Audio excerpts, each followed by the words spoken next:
What is going on, guys? Today I bring you round 3 of Torneio Internacional de Famalicão. And in this round, I got paired up against Diniz Neto, a younger player. I had the black pieces. Let's see how the game proceeded. So, my opponent started with e4.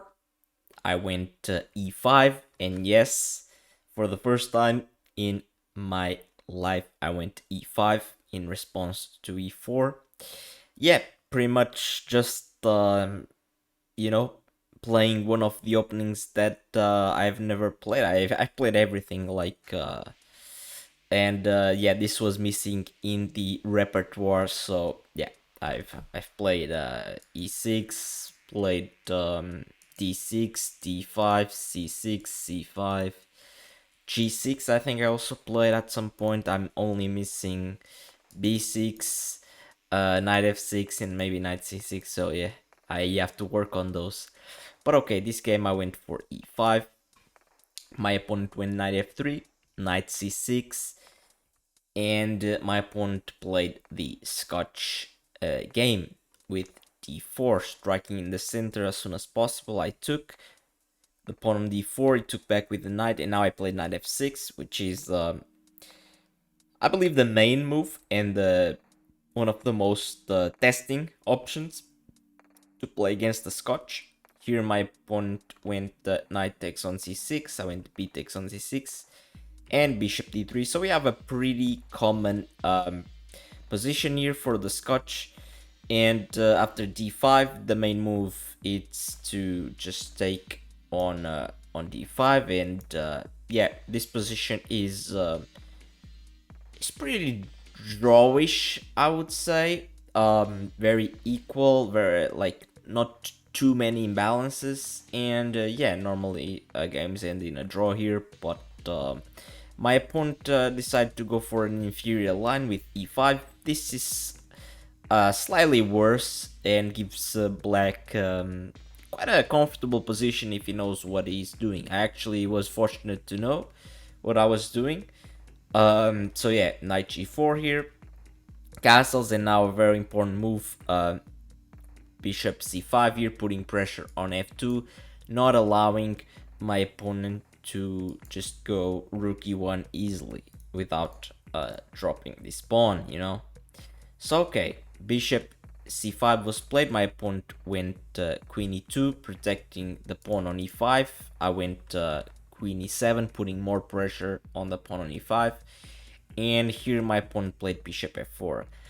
And yeah, the computer already gives like a -1 advantage to black, but in order to keep the advantage, black needs to put pressure on white aggressively. And here I knew that I should play g5, and the main move for white, let me turn on the engine, is bishop d2.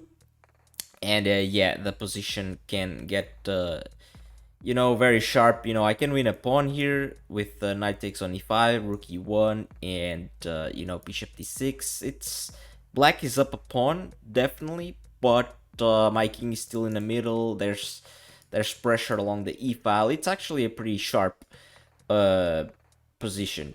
But okay, my opponent went for the inferior bishop g3, and here the computer already says that black is completely winning, like a -2.3 advantage to black, which is kind of crazy. But yeah, I followed it up with h5. My opponent went h3, and I went h4 here. My opponent is pretty much forced to play bishop h2. If he took on g4, I would take on g3, and now he can't even capture back the pawn because of the spin. Open the h file. Yeah, this is just GG's. But okay, my opponent correctly went bishop h2. I took the bishop, king takes, and now a very nice and important move, bishop d4, and yeah, this wins a pawn by force because I'm attacking b2 and I'm also attacking e5.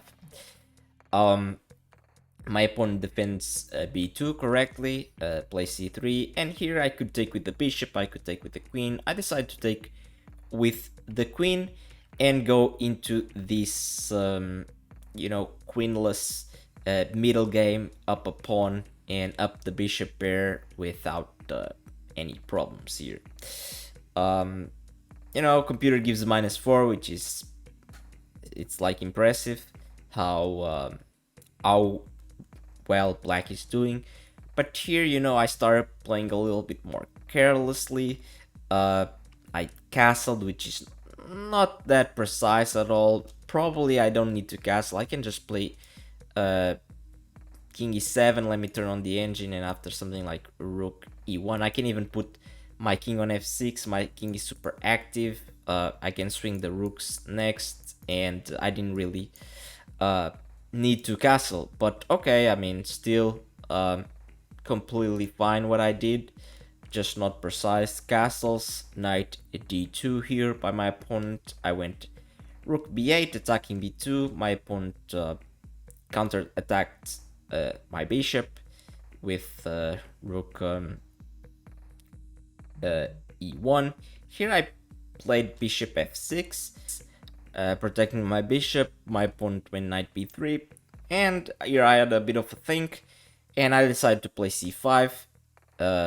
My opponent took, and I took on b2. Yep, taking on c5 helps me, but here, my opponent had to find c4, and c4 is not obvious at all, because at the end of the line, I can take on b2, for example, and why should this be that much better than just simply taking on c5? But yeah, engine says that it's important to play c4, but it's not obvious at all. I wouldn't spot it if I was white, to be honest. It just looks weird.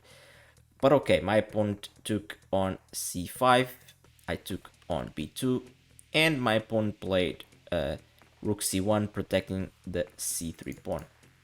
Here I thought for a long while as well. I was trying to figure out how I would develop my bishop on c8. Currently there's not many squares. There's only like this square and this square for my bishop. And yeah, I was feeling, even though I knew that I had to be better because of the bishop pair and being up a pawn, I still wasn't sure how I should proceed and continue my game. But here I decided to bring the rook back to b8, which it's a passive move, but it's fine.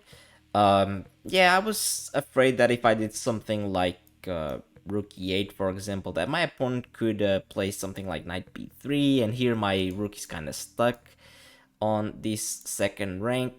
The rook is kind of trapped, to be honest here, and I didn't really like this. Although there's not a clear way that my opponent is gonna win my rook, but still my rook is very passive here on b2.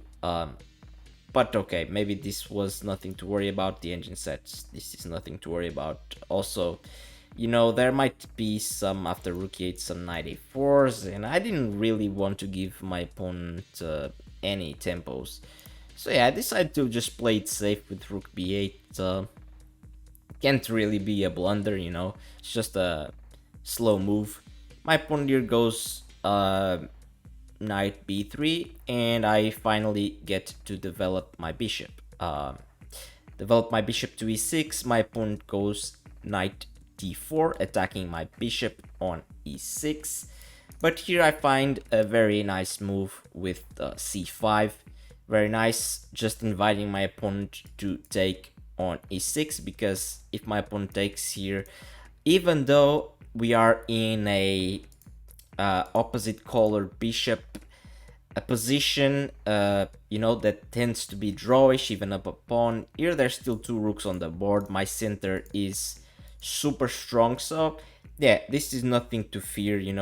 My opponent goes for knight e2, because of course he didn't want to allow this big pawn center, but this is a bit worse than actually allowing the pawn center. It's already a very difficult position for white, let's be honest.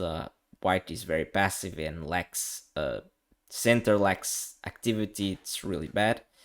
Here I just play rook b2, very natural, and after rook c2, challenging my rook, I just double up on the b file, and here, surprisingly, my opponent just resigned.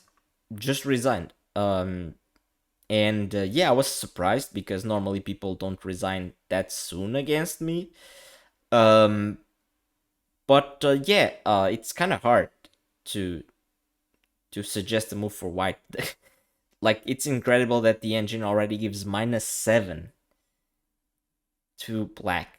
It's crazy. But yeah, there's this position is just it's just really depressing for white. I mean, there's not much he can do, you know. Uh, and yeah, I understand now looking at it after the game that my opponent resigned, you know.